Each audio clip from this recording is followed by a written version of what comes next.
आप लोगों ने महेशमती के बारे में सुना है कभी? सुना होगा सर, याद करो, बहुत बड़ी मूवी आई थी बाहुबली का उसमें जो महेशमती का नाम लिया था एम्पायर का, वो महेशमती वाकई में जगह है, ये जगह वही है। अच्छा, महेशमती यही जगह। हाँ, इसको रियल में सर महेशमती कहते हैं। जैसे हमारे पुराणों में इसका नाम महेशमती रहता है, रामायण और महाभारत में इसका नाम दिया गया है। महेशमती आजकल का नहीं, महेशमती लगभग है त्रेता युग के समय का। यहाँ पे एक ऐसा शिवलिंग भी जिसकी स्थापना भगवान परशुराम जी खुद अपने हाथ से करते हैं। मंडलेश्वर मंडल मिश्र हुआ करते थे। इनका संवाद हुआ था जगतगुरु शंकराचार्य से, और उनकी जो वाइफ थी उमा भारती, उन्होंने फैसला लिया था। तो मंडलेश्वर यहाँ से 8 किलोमीटर आगे है, और ये महेश्वर है। महेश्वर पहले महेशमती हुआ करता था, त्रेता युग के समय की जगह बताई गई है। अब महेश्वर के अंदर जो सबसे पहले राजा हुआ करते थे वो थे राजा महेशमान की वजह से नगरी का नाम बना महेशमती। और महेशमान राजा के वंशजों में से क्षत्रिय कुल के राजा थे कार्तिवीर्य थे। कार्तिवीर्य जी के बारे में सुना था भगवान परशुराम जी? बिल्कुल, भगवान परशुराम जी का क्षत्रियों के साथ युद्ध हुआ, ये सुना था। इस बार धरती ने क्षत्रिय को मारा था। तो जो वजह बने थे कार्तिवीर्य अर्जुन, वही वजह थे सर।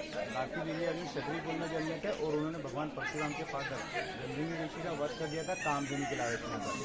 उसके बाद से भगवान परशुराम जी ने 21 बार धरती पे क्षत्रिय को मारा था, और सबसे लास्ट क्षत्रिय जो बचे थे वो थे कार्तिवीर्य अर्जुन। तो उन्हीं को बचाने के लिए शिव जी यहाँ पे प्रकट हुआ, और शिव जी ने वहाँ पर उस जगह पे वास लिया था जहाँ पे परशुराम ने शिवलिंग की स्थापना की। वो डिटेल में जब वहाँ चलेंगे जब बात करेंगे, तो लगभग चीटी तो इतनी प्राचीन हो गई। अब किले की बात करते हैं, किले का इतिहास अधिकतर बताया जाता है कि जहाँ से चालू होता है वो होता है मोरे सदन। मोरे सदन के बारे में सुना आपने? अशोक चंद्र गुप्त, बिल्कुल सर, हमारा इतिहास वहीं से चालू होता है। तो मोरे सदन से किले का निर्माण बताया गया है। मौर्य, परमार, राजपूत, मुगल, पेशवा, होलकर। सबसे लास्ट पेशवाओं के पास रियासतों को अलग कर दिया था, पवार, सिंधिया, गायकवाड़, होलकर, भोसले, ठीक है। तो उसी में आते हैं मल्हार राव होलकर। बात आती है लगभग 1728 से 1730 की, जब प्रथम बाजीराव ने दिल्ली से लेकर के हैदराबाद तक निजाम के खिलाफ एक जंग छेड़ी थी नॉर्थ इंडिया की तरफ। तो उसमें जो सबसे बड़े उनके सहभागी रहे वो उनके सूबेदार रहे, जिनका नाम था मल्हार राव। काफ़ी बहादुर हुआ करते थे। तो पेशवा ने उनको खुश होकर के क्या पूरा का पूरा स्टेट गिफ्ट कर दिया, सेंट्रल इंडिया मतलब मध्य भारत। इससे क्या है कि दक्षिण की तरफ और उत्तर की तरफ दोनों तरफ निगरानी दक्षिण की तरफ, और दक्षिण के द्वार मतलब मालवा वो कहा जाता है। तो मालवा की राजधानी मालवा मिला मल्हार राव होलकर को, और मालवा की राजधानी बनी इंदौर। तो होलकर कहाँ से शुरुआत होते हैं? इंदौर से। होलकरों का एक लौता बेटा होता है खंडेराव की शादी अहिल्याबाई के साथ, जिसे आप सीरियल में देखते हैं। अहिल्याबाई कौन थी? अहिल्याबाई का जन्म हुआ था 31 मई 1725।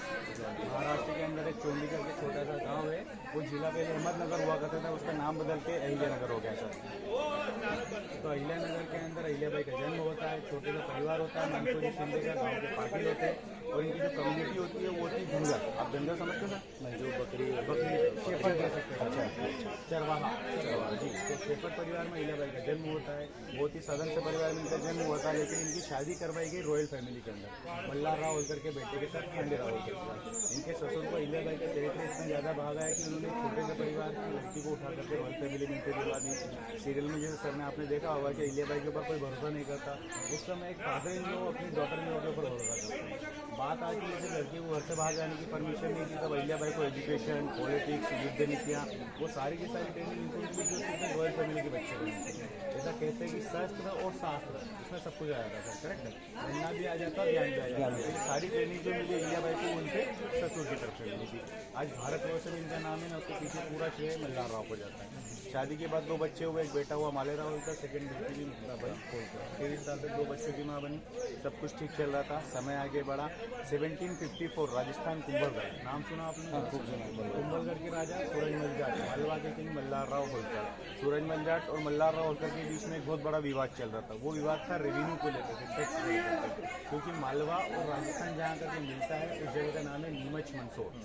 नीमच मंदसौर में खेती की जाती थी उस समय, वो आज भी की जाती है, जिसको कहते हैं अफीम की खेती होती है। अफीम का जो रेवेन्यू आता था वो मालवा के पास मतलब मल्हार राव के पास था उस समय 74 से 86 लाख रुपए था, आज से 300 साल पहले। सिंपल सी बात है, इतना बड़ा रेवेन्यू है, अगर बॉर्डर पे आ रहा है तो 2 राज्यों में लड़ाई होगी। और उसी लड़ाई में क्या होता है, अहिल्याबाई के पति की मृत्यु हो जाती है। मात्र 29 साल की उम्र में विधवा हो जाती है। विधवा के लिए बहुत बड़ा नियम चलता था उस समय, इसको सती के नाम से भी जाना जाता था। बिल्कुल, सती प्रथा के अनुसार अहिल्याबाई को बिल्कुल सती जाना ही था कि इनके ससुर थे मल्हार राव होलकर, वो उनको रोक लेते हैं। कहते हैं कि अगर आपको कुछ हो जाता है तो आपके पीछे दो छोटे बच्चे, होलकर परिवार का इतना बड़ा राज्य और इतना बड़ा नाम, उसे संभालने वाला हमारे पास कोई नहीं बचता। अहिल्याबाई का सवाल था कि पिताजी अगर सती जाने से रोक भी लोगे तो मेरे चरित्र पर जो उंगलियाँ उठेगी उसका जवाब किसके पास रहेगा। तब एक ससुर अपनी बहू को फिर सपोर्ट करते हुए कहते हैं कि अगर आपके चरित्र पर कोई उंगली उठी तो उसके लिए मल्हारराव होलकर भी प्रेजेंट है। अहिल्याबाई को सती नहीं जाने देते, पॉलिटिक्स में लेकर के डाल देते ताकि चरित्र पर कोई उंगलियाँ न उठ पाए। परिवार फिर आगे बढ़ता है। सेकेंड मृत्यु मल्हारराव होलकर 1766। मल्हारराव की मृत्यु हुई। अहिल्याबाई ने अपने बेटे को राजा बना दिया मालेराव होलकर। लेकिन इतिहास के अंदर मालेराव होलकर क्या है कि बहुत अलग किस्म के व्यक्ति बताए गए थे। मालेराव होलकर क्या है कि पूरी तरह से मेंटली डिस्टर्ब हो चुके थे। जिद्दी बहुत था, उसको अफीम की लत लग चुकी थी। 20 साल में राजा बना और 21 साल में उसकी डेथ हो गई, 1 साल के अंदर। मालेराव की मृत्यु के बाद अहिल्याबाई ने क्या करा कि अपने राजधानी को संभालने के लिए अपने आप को उन्होंने उत्तराधिकारी के तौर पर घोषित कर दिया। लेकिन ये बात क्या है कि इनके कैबिनेट को अच्छी नहीं लगी। कैबिनेट में मतलब ऐसा कहना पड़ा कि अगर एक विधवा महिला के कंट्रोल में रह करके हम राज्य चलाएंगे तो हमारे पुरुषों की इज्जत का क्या होगा। मतलब एक मेल डोमिनेटेड भारत है, पुरुष प्रधान देश में विधवा महिला का क्या काम। ये बात जाती है रघुनाथ पेशवा पर। रघुनाथ पेशवा सर आपने नाम सुना? आप लोगों को बता दूं, रघुनाथ पेशवा प्रथम बाजीराव और उनकी जो वाइफ थी काशीबाई, उसका बड़ा बेटा रघुनाथ दादा। रघुनाथ दादा बहुत क्रूर होकर करता था। उसको ऐसा लगता था कि अहिल्याबाई से हमेशा चिढ़ता था। क्यों? क्योंकि पुरुष प्रधान देश में विधवा महिला की बात को सुनना लोगों को पसंद नहीं होता था। लेकिन मल्हारराव होलकर अपनी बहू को हमेशा आगे रखते थे। तो रघुनाथ पेशवा ने देखा कि अब मल्हारराव भी नहीं बचा, अहिल्याबाई का बेटा भी नहीं बचा, अब मालवा के ऊपर एक विधवा महिला को तो हम राज करने देंगे नहीं। तो उन्होंने क्या करा, आक्रमण कर दिया मालवा के ऊपर। 1767 में मालवा के ऊपर आक्रमण हुआ और आक्रमण करने वाले पेशवा। अब अहिल्याबाई को पता था अच्छी तरह से कि पेशवाओं से डायरेक्ट लड़ाई लड़ेंगे तो हार जाएंगे, क्योंकि ये तो बिल्कुल मूड बना के आया कि इनसे मालवा जीतना ही जीतना है। अहिल्याबाई क्या करती है, उनके पास एक महिलाओं की फौज थी सर। 1767 में पहली विमेंस आर्मी अहिल्याबाई के पास थी। पेशवाओं के सामने जाकर के आर्मी को खड़ा करा और रघुनाथ दादा को कहा कि दादा इतने बड़े पेशवा हो, अगर आप आकर के महिलाओं से लड़ोगे तो मुझे नहीं लगता है कि आपकी कोई इज्जत बढ़ जाएगी। और गलती से महिलाओं ने पेशवाओं को हरा दिया तो आपकी जो बनी हुई इज्जत है ना वो भी चली जाएगी। मतलब पूरी तरह से डिप्लोमेटिक सिचुएशन। अहिल्याबाई होलकर की बात सुनकर के पेशवा में हड़कंप मच गई। सिपाही लड़ने से मना कर गए क्योंकि महाराज महिलाओं से लड़कर के कौन सी इज्जत बढ़ा लेंगे। और वो तो विधवा महिला, उन्होंने तो सोच लिया तो मरना है या मारना है। लेकिन हमारे पास कंडीशन ऐसी कि हम इनसे लड़ाई नहीं कर सकते। अब फंस गए हैं यहाँ पे आकर के। अहिल्याबाई से मदद मांगी जाती कि आप भी कोई सिचुएशन निकालो जिसकी वजह से हमारा नाम बच जाए और आपको मालवा मिल जाए। तो अहिल्याबाई शर्त रखी है कि पहली कंडीशन की मालवा के ऊपर सारे स्वतंत्र अधिकार मेरे रहेंगे, मालवा के ऊपर किसी भी तरह से आपका कोई इंटरफेयर नहीं रहेगा। तब जाकर के अहिल्याबाई की सारी शर्तें मानी जाती है। अहिल्याबाई उनको जाने के लिए रास्ता इस तरह से बताती है कि वो सारे राज्यों के अंदर अनाउंसमेंट करवाती है। कहती है कि पेशवाओं का मकसद कभी होलकरों से लड़ना था ही नहीं, तो फिर होलकरों के पास पेशवा इतनी बटालियन लेकर के क्यों आए। तो अहिल्याबाई कहती है कि होलकरों के पास पेशवा सिर्फ इसलिए आए क्योंकि हमारे पास जो बैक टू बैक मृत्यु हुई थी, हम लोग कमजोर हो गए थे, तो हमारी ताकत बढ़ाने के लिए पेशवा हमें सिंपत्ति देने के लिए आए। और पेशवा ने कह दिया कि इनके पास जितनी आर्मी वो होलकरों की आर्मी है। तो अहिल्याबाई ऐसी रानी थी जिन्होंने पेशवा को हरा भी दिया, उनकी आर्मी का भी सपोर्ट ले लिया और अपनी इज्जत दिमाग से गेम खेला सर। तो पहली ऐसी महिला रही, प्रथम महिला रही जो इतने बड़े पुरुष प्रधान देश में विधवा होने के बाद 42 साल की उम्र में रानी बनी। रानी बनने के बाद पेशवा पुणे लौट गए। अहिल्याबाई का सबसे बड़ा डिसीजन ये लिया कि अभी तक जो राजधानी इंदौर हुआ करती थी उस राजधानी को लेकर के वो महेश्वर आ जाती है, मतलब महेशमती आ जाती है। महेश्वर और सो इंदौर उनको अच्छी तरह से पता था कि कहीं से भी अटैक हो सकता है। इंदौर एक ऐसी जगह है जो ओपन है सर, चारों दिशाओं से ओपन है, कहीं से भी आप आकर के अटैक कर सकते हो।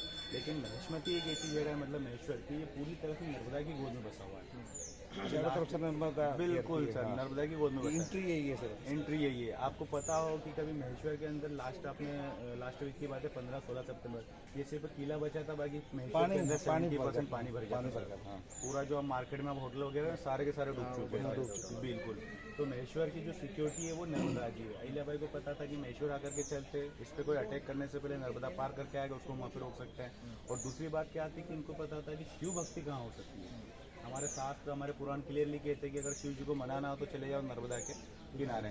क्यों? क्योंकि नर्मदा नदी को शिव जी की बेटी बताया गया है। यही कारण रहा है अहिल्याबाई होलकर इंदौर छोड़ करके महेश्वर आती है। महेश्वर आने के बाद अपने लिए इस घर का निर्माण करवाती है। ये निर्माण जो हुआ है वो हुआ है 1767।